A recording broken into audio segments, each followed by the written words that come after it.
പാലക്കാട് നിയമസഭാ മണ്ഡലത്തിലെ ഇരട്ട വോട്ട് സംബന്ധിച്ചും കള്ളവോട്ട് സംബന്ധിച്ചും രണ്ട് മുന്നണികളും വലിയ ചർച്ചകളിലും വിവാദത്തിലാണ്. കഴിഞ്ഞ ലോക്സഭാ തെരഞ്ഞെടുപ്പിൽ ലോക്സഭാ തെരഞ്ഞെടുപ്പ് സമയത്ത് ഏകദേശം പാലക്കാട് ലോക്സഭാ മണ്ഡലത്തിൽ 1,68,000, അതായത് 3,70,000 കൂടുതൽ ഇത്തരത്തിലുള്ള വോട്ട് ഇരട്ട വോട്ടുകളുണ്ട് എന്നുള്ളത് ഞങ്ങൾ സൂചിപ്പിച്ചിരുന്നു. ബഹുമാനപ്പെട്ട ഹൈക്കോടതിയിൽ ഞങ്ങൾ റിട്ട് സമർപ്പിച്ചിരുന്നു. ആ റിട്ട് സമർപ്പിച്ച സമയത്ത് ബഹുമാനപ്പെട്ട ജില്ലാ വരണാധികാരി കൂടിയായിട്ടുള്ള ജില്ലാ കളക്ടർ അന്ന് അവിടെ അഫിഡവിറ്റ് കൊടുത്തത് കഴിഞ്ഞ ലോക്സഭാ തെരഞ്ഞെടുപ്പിന് മുമ്പ് തന്നെ ഇത് മുഴുവൻ ലിസ്റ്റിൽ നിന്ന് പരിശോധിച്ച് ഒഴിവാക്കാമെന്നും ഇരട്ട വോട്ടുള്ള ആളുകൾ വോട്ട് രേഖപ്പെടുത്താതെ അതിനുള്ള സംവിധാനം നൽകാമെന്നും ഉറപ്പ് നൽകിയതാണ്. അതുപോലെ തന്നെ വെബ്കാസ്റ്റിംഗ് ഉൾപ്പെടെയുള്ള എല്ലാവിധ സംവിധാനങ്ങളും ഇത്തരം വോട്ടുകൾ പോൾ ചെയ്യപ്പെടാതിരിക്കാൻ ശ്രദ്ധിക്കാമെന്ന് ഉറപ്പ് നൽകിയാണ് അന്ന് ബഹുമാനപ്പെട്ട ഹൈക്കോടതിയുടെ മുമ്പാകെ. ഹൈക്കോടതിയിൽ ഇലക്ഷൻ കമ്മീഷൻ്റെ സ്റ്റാൻഡിംഗ് കൗൺസിൽ കൊടുത്ത അഫിഡവിറ്റിന് വിരുദ്ധമായിട്ടാണ് ജില്ലാ റിട്ടേണിംഗ് ഓഫീസറായിട്ടുള്ള ജില്ലാ കളക്ടറും ജില്ലാ തെരഞ്ഞെടുപ്പ് ഉദ്യോഗസ്ഥന്മാരും ഇപ്പോഴും പ്രവർത്തിക്കുന്നത്. കോടതി അലക്ഷ്യമാണ്. അന്ന് തെരഞ്ഞെടുപ്പ് കമ്മീഷൻ കൊടുത്ത ഹൈക്കോടതിക്ക് കൊടുത്ത ഉറപ്പ് ഇതുവരെ പാലിക്കപ്പെട്ടിട്ടില്ല എന്നുള്ളതിൻ്റെ ഏറ്റവും വലിയ തെളിവാണ് ഈ കഴിഞ്ഞ കുറച്ച് ദിവസങ്ങളായിട്ട് ഉയർന്നു വരുന്ന ഇരട്ട വോട്ട് സംബന്ധിച്ചിട്ടുള്ള വിവാദം. രണ്ട് മുന്നണികളും ഇത്രയും കാലം ഇതിനെ സംബന്ധിച്ച് യാതൊരുവിധ പരാതിയില്ല. രണ്ട് മുന്നണികൾക്കും കഴിഞ്ഞ ലോക്സഭാ തെരഞ്ഞെടുപ്പ് സമയത്ത് ഞങ്ങൾ ഉന്നയിച്ച സമയത്ത് രണ്ട് മുന്നണികൾക്കും ഇത് സംബന്ധിച്ചുള്ള പരാതിയില്ല. കാരണം ഏറ്റവും കൂടുതൽ ഇത്തരത്തിലുള്ള ഇരട്ട വോട്ടുകൾ ചേർത്തിരിക്കുന്നത് ഇടതുപക്ഷവും UDF-ഉമാണ്. ഈ 100% വോട്ടും ഇരട്ട വോട്ടുകളുടെ പിന്നിലുള്ളത് ഇടതുപക്ഷവും UDF-ആണ്. അതായത് CPM-ഉം UDF-ലെ കോൺഗ്രസും മുസ്ലിം ലീഗ് ഉൾപ്പെടെയുള്ള കക്ഷികളാണ്. ഞങ്ങൾ നിയോജക മണ്ഡല അടിസ്ഥാനത്തിൽ ബൂത്ത് അടിസ്ഥാനത്തിലുള്ള ലിസ്റ്റ് ഞങ്ങൾ കൊടുത്തിരുന്നു. പക്ഷെ അത് പരിശോധിക്കാനോ അതിൽ ഒഴിവാക്കാനുള്ള ശ്രമമൊന്നും ഇലക്ഷൻ കമ്മീഷൻ ചെയ്തിട്ടില്ല.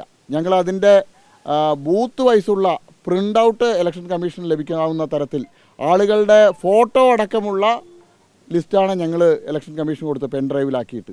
പക്ഷേ യാതൊരുവിധ നടപടിയും സ്വീകരിച്ചില്ല. പാലക്കാട് നിയോജക മണ്ഡലത്തിൽ ഈ 2,700 ഒന്നുമല്ല, 40,000 വോട്ട്, അതായത് 20,000 ഇത്തരത്തിലുള്ള വോട്ടുകളുണ്ട്. മറ്റുള്ള നിയോജക മണ്ഡലങ്ങളിൽ വോട്ടുള്ള ആളുകളുടെ ഒരേ ബൂത്തിൽ തന്നെ 2ഉം 3ഉം വോട്ടുള്ള ആളുകളുണ്ട്.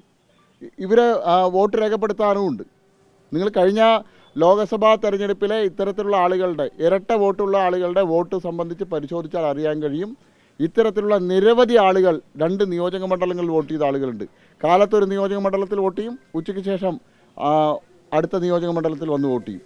ഇത്തരത്തിൽ തെരഞ്ഞെടുപ്പ് പ്രക്രിയയെ തന്നെ അട്ടിമറിക്കുന്ന രീതിയിലാണ് രണ്ട് മുന്നണികളും കഴിഞ്ഞ കുറേ കാലമായിട്ട് പ്രവർത്തിച്ചു വരുന്നത്. ഇവരുടെ വിജയം ജനാധിപത്യപരമായിട്ടുള്ള വിജയമായിരുന്നില്ല ഇത്രയും കാലം എന്നുള്ളത് ഇപ്പോൾ പുറത്തു വന്നുകൊണ്ടിരിക്കുക. ഒരു വ്യക്തതയ്ക്ക് വേണ്ടി ചോദിക്കാം, 2,700 വോട്ടല്ല വ്യാജ വോട്ട് ഉള്ളത്, 40,000-ഓളം ഉണ്ട് എന്നാണ്. 40,000, അതായത് 20,000 വോട്ട് അത് ഇരട്ട വോട്ടായി വരുമ്പോൾ 40,000 വരും. ഇവർക്ക് ഈ നിയോജക മണ്ഡലത്തിലെ ആളുകൾക്ക് പല ബൂത്തുകളിൽ വോട്ടുള്ളതാണ്. ഒരേ ബൂത്തിൽ തന്നെ കഴിഞ്ഞ ലോക്സഭാ തെരഞ്ഞെടുപ്പ് സമയത്ത് ഞാൻ പറഞ്ഞത് കൊപ്പം, ഞാൻ നേരത്തെ പ്രതിനിധീകരിച്ച കൊപ്പം വാർഡിൽ ഒരാൾക്ക് 3 നമ്പറിലെ വോട്ട്, 3 ഐഡൻറ്റി കാർഡ് അയാളുടെ കയ്യിലുള്ളത്. അവരുടെ കുടുംബത്തിൽ 3 ആൾക്ക് ഇത്തരത്തിലുള്ള ഐഡൻറ്റി കാർഡുകളുണ്ട്. ഒരു ബൂത്തിൽ തന്നെ ഇത്തരത്തിൽ സംഭവിക്കുന്ന സമയത്ത് എന്തുകൊണ്ടാണ് തെരഞ്ഞെടുപ്പ് കമ്മീഷൻ്റെ ഉദ്യോഗസ്ഥന്മാർക്ക് ഇത് കണ്ടെത്താനും പരിഹരിക്കാനും കഴിയാത്തത്? ഇന്ന് എന്തൊക്കെ സാങ്കേതിക വിദ്യയുണ്ട്? AI ടെക്നോളജി ഉണ്ട്. AI ടെക്നോളജി ഉപയോഗിച്ചുകൊണ്ട് ഒരേ ഫോട്ടോ വരുന്ന ആളുകളെ കണ്ടുപിടിക്കാൻ തെരഞ്ഞെടുപ്പ് കമ്മീഷന് മണിക്കൂറുകൾ മതി. പാലക്കാട് നിയമസഭാ മണ്ഡലത്തിലെ മുഴുവൻ ആളുകളെയും ഇത്തരത്തിൽ കണ്ടെത്താൻ കഴിയും. ഞാൻ ജില്ലാ വരണാധികാരിയോട് പറയാൻ ആഗ്രഹിക്കുക, നിങ്ങൾക്ക് സാധിക്കുന്നില്ലെങ്കിൽ ഇത്തരത്തിലുള്ള ഇരട്ട വോട്ടുകളുടെ ലിസ്റ്റും അവരുടെ സംബന്ധിച്ചുള്ള മുഴുവൻ വിവരങ്ങളും തരാൻ ഞങ്ങൾ തയ്യാറാണ്. ഞങ്ങൾ കൊടുത്ത ലിസ്റ്റ് ഉണ്ടല്ലോ, എന്താ തെരഞ്ഞെടുപ്പ് കമ്മീഷൻ ജില്ലാ വരണാധികാരി അത് പരിശോധിക്കാത്തത്? ജില്ലാ വരണാധികാരി ഇടതുപക്ഷത്തിൻ്റെ തടവിലാണ്, CPM-ൻ്റെ തടവറയിലാണ്. അവർ കോൺഗ്രസിനെയും CPM-നെയും സഹായിക്കാനായിട്ട് ഇത്തരം ഇരട്ട വോട്ടുകൾ അവർ ഒഴിവാക്കാൻ തയ്യാറാവുന്നില്ല. തെരഞ്ഞെടുപ്പ് കമ്മീഷൻ്റെ വോട്ടർ പട്ടിക കുറ്റമറ്റതല്ല.